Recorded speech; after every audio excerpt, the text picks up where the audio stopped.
আমরা আসলে জিরো পয়েন্টে দাঁড়াইনি, আমরা ওই যে শহীদ মিনারের ওখানে দাঁড়িয়েছিলাম আর বুদ্ধিজীবী চত্বরের ওখানে দাঁড়িয়েছিলাম।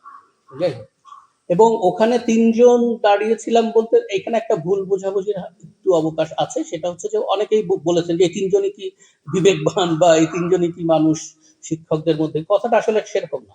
হয়েছে কি, ওই যে দিন আমরা দাঁড়িয়েছিলাম সেই দিন দাঁড়ানোর কথা আমাদের ছিল, কিন্তু ওটা ওই দিন যে ভার্সিটি বন্ধ হয়ে যাবে সেটা আমি এটা পরিষ্কার করে নিচ্ছি যে সেদিন কি ভার্সিটি বন্ধ হয়ে যাবে সেটা আমরা জানতাম না। তো অনেকেই বলা ছিল, অনেকেই বলেছিলেন যে আমরা আসবেন, তার কেউ শহর থেকে আসবেন, কেউ ক্যাম্পাস থেকে আসবেন, তো ফলে আমরা দাঁড়াবো, এরকম একটা কথা। সেটা হয়তো খুব বেশি না, অল্প কিছু শিক্ষকই দাঁড়াবেন সেটা ভেবেছিলাম আমরা। হঠাৎ করে ওই দিন ইউজিসি বিশ্ববিদ্যালয় সহ সমস্ত শিক্ষা প্রতিষ্ঠান বন্ধ করে দেওয়ার ফলে ওই দিন গাড়িও চলেনি আমাদের বিশ্ববিদ্যালয়ের গাড়ি, ফলে অনেক শিক্ষকই আসতে পারেনি। বিশেষ করে আমার ইংরেজি বিভাগের অনেক শিক্ষকই এই আন্দোলনের সঙ্গে একাত্মতা প্রকাশ করেছিলেন, হ্যাঁ, যে তারা আসবেন, শহর থেকে আসবেন।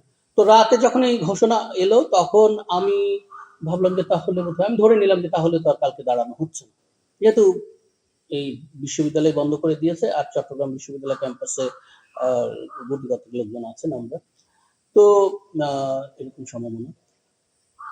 তখন হঠাৎ করে সকালবেলা আমি যখন ভেবে নিয়েছি যে এটা হচ্ছে না, তখন আমাদের একজন যিনি আমার সাথে দাঁড়িয়েছিলেন, মুনমুন এলেন, উনি ফোন করে বললেন, স্যার আমরা তো এসেছি।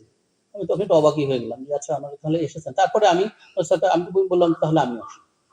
তখন আমি এসে দেখি যে মাত্র ওনারা দুজন আর আমি, বায়োকেমিস্ট্রির মনির সাহেব আর আমি, এই দুজন, আর মুনমুন ইসলামের ইতিহাসের। তখন ওনারা বললেন একবার যে তাহলে কি আমরা চলে যাব, আমরা কালকে আসবো। আমরা বললাম যে আমি বললাম যে না, আমরা যেহেতু এসেছি অন্তত আজ, কালকে কি পরিস্থিতি হয় বলা মুশকিল, এই যেমন হঠাৎ করে আজকে বিশ্ববিদ্যালয় বন্ধ হয়ে গেল। তখন আমরা সিদ্ধান্ত নিলাম যে না, আমরা দাঁড়াই, অন্তত তিনজন আছি, তিনজনই দাঁড়াই। অনেকে অবশ্য মাঝে মাঝে বলেন যে হয়ে গেলে যে আচ্ছা ঠিক আছে আমাকে বললে আমরা আসতাম বা ইত্যাদি। তো তখন আবার আবার যোগাযোগ করলে তারা অনেক সময় সমস্যা হয়, দেখা যায় যে তিনি নাই বা একটা কোনো ঝামেলা হয়েছে। তাই আমি ভাবলাম যে তাহলে আমরা তিনজন যারা আছি তারাই দাঁড়াই। কিন্তু এই কথাটা মানে এই না যে আসলে আমরা শুধু তিনজনই বিবেকবান ছিলাম, তিনজনই খুবই একটা কাজ করেছি, সেটা কিছু না। আমাদের আমাদের ইংরেজি বিভাগের অনেক শিক্ষক আসতে পারেননি, এবং শহরে আমি অন্তত ইতিহাস বিভাগের বা অন্যান্য বিভাগের কিছু শিক্ষক হয় সায়েন্সের, তারা পরে আবার দাঁড়িয়েছেন আমাদের সঙ্গে। আমরা, আপনার মনে আছে যে আমরা যখন পরে আবার দাঁড়িয়েছিলাম সেদিন অল্প কিছু শিক্ষক আমরা দাঁড়িয়েছিলাম, মানে একেবারেই দলহীন ব্যানারে।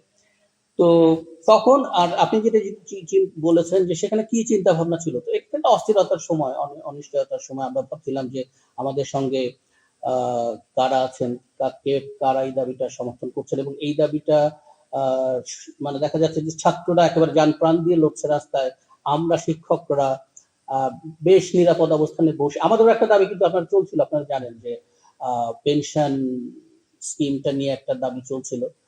তো তখনই পাশাপাশি এই দাবিটাও চলেছিল।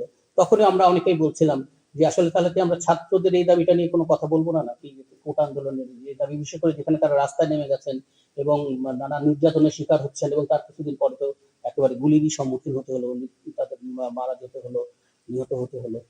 তো এই চিন্তাটা ছিল যে এইটা তো আসলে, এই দাবিটা, এটা ছাত্রদের যেমন দাবি, সেই সাথে তাদের আমাদের সন্তান, আমাদেরই সন্তান, আমাদেরই শরীর, আমাদেরই আত্মীয়, তাদের এই দাবিটা যৌক্তিক, এবং তাদের এই দাবিটা সংস্কার করা উচিত। মানে যেভাবেই আপনি করেন সেটা পরের আলোচনার বিষয়, কিন্তু এইভাবে যেভাবে তাদের উপরে নির্যাতন হচ্ছে, তাদের উপরে যেভাবে দমন পীড়ন চলছে, সেটা তো মেনে নেওয়া যায় না। সেটা তো এখন এখন বলে যে নগর পুড়িলে দেবালয় এড়ায় না। আজকে তাদের উপরে অন্যায় অত্যাচার হচ্ছে, আমাদের উপরে হবে, তাদেরকে নানান ট্যাগ দেওয়া হচ্ছে। কিছুদিন পর এই শিক্ষক আন্দোলনটা আপনারা খুব খেয়াল করে দেখবেন যে এই শিক্ষকদের এই পেনশনের আন্দোলনটা যদি আরো কিছুদিন চলতো, এই ধরুন ছাত্রদের এই আন্দোলনটা নাই, হ্যাঁ, শুধু আমাদের আন্দোলনটা আছে, তাহলেও কিন্তু দেখতেন যে আমাদেরকে যারা এই আন্দোলনের উপর খুব শক্ত ভূমিকা নিয়েছেন তাদেরকেও নানান ট্যাগ দেওয়া হতো, এবং যেটা হয়েছে বিগত 15 বছরে বা অন্যান্য অনেক আমলে, যে একটা জামাত শিবির বা এরকম স্বাধীনতা বিরোধীদের একটা ট্যাগ দিয়ে একটা ন্যায্য আন্দোলনকে সবসময় মানে স্টিগম্যাটাইজ করার চেষ্টা একটা ছিল। তো আমরা ভাবছিলাম যে তাহলে এই এই শিক্ষক আন্দোলনটাও যদি চলতো তাহলে কিন্তু এখানে বলা হতো যে এর মধ্যে একটা স্বাধীনতা বিরোধী অপশক্তি ঢুকে গেছে, যে জুজুর ভয় সবসময় আমরা দেখেছি, যেটা দেখা হচ্ছে, এবং অবশ্যই দেখলাম যেটা, যে ছাত্র আন্দোলনের সময় সেটা হলো। তো এইরকম নানান চিন্তা ভাবনা তো চলছিলই, যে কিভাবে তাদের পাশে দাঁড়ানো যায়, কিভাবে তাদের ফেসবুকে হোক, সেখানে বলে, রাস্তায়। এখন ক্যাম্পাসে থাকার কারণে যেটা হয়েছে যে সবসময় মানে আমি প্রায় যেতেই পারিনি শহরে। একবার একটা ডাকা হয়েছিল, আমি যেতেই পারিনি। তো এই যাতায়াতের সমস্যার কারণে তো যাওয়া উচিত ছিল হয়তো আমাকে, কিন্তু আমি যেতে পারিনি। কিন্তু যদি শহরে থাকতাম হয়তো আমি রাস্তায় দাঁড়াতে পারতাম। তো আরো আরো শক্তভাবে, এখানে যেমন ৩ জন দাঁড়িয়েছি বা পরে আরো কয়েকজন দাঁড়িয়েছি, শহরে থাকলে হয়তো আমাদের কিন্তু ইংরেজি বিভাগের সহ আরো কিছু শিক্ষক কিন্তু প্রেস ক্লাবের সামনে দাঁড়িয়েছিলেন। হ্যাঁ, আমাদের শিক্ষকদের একটা অংশ এই ছাত্রদের আন্দোলন, এবং পুরো বিভাগ থেকেই তাদের প্রতি একটা একাত্মতা কিন্তু ঘোষণা করা হয়েছিল। হুম, সেক্ষেত্রে আমি বলবো যে আমি খুব গর্ববোধ করছি যে তারা এই কাজটা করতে পেরেছিলেন, যে তারা একাত্মতা ঘোষণা করেছিলেন। তো এই ধরনের নানান চিন্তা ভাবনার কথাই বলবো, যে আমি মানে মানে এবং খুবই খারাপ লাগছিল যে ধরুন আমাদের সন্তানরা যদি এরকম গুলি খেত, তাহলে আমরা কি করতাম? তাহলে তো আমরা চিন্তা না করে চলে যেতাম সেখানে। সেটা যেতে পারছি না, সেটা করতে হয়তো তারা আহত হয়নি, তারা এরকম সরাসরি অংশগ্রহণ করেনি।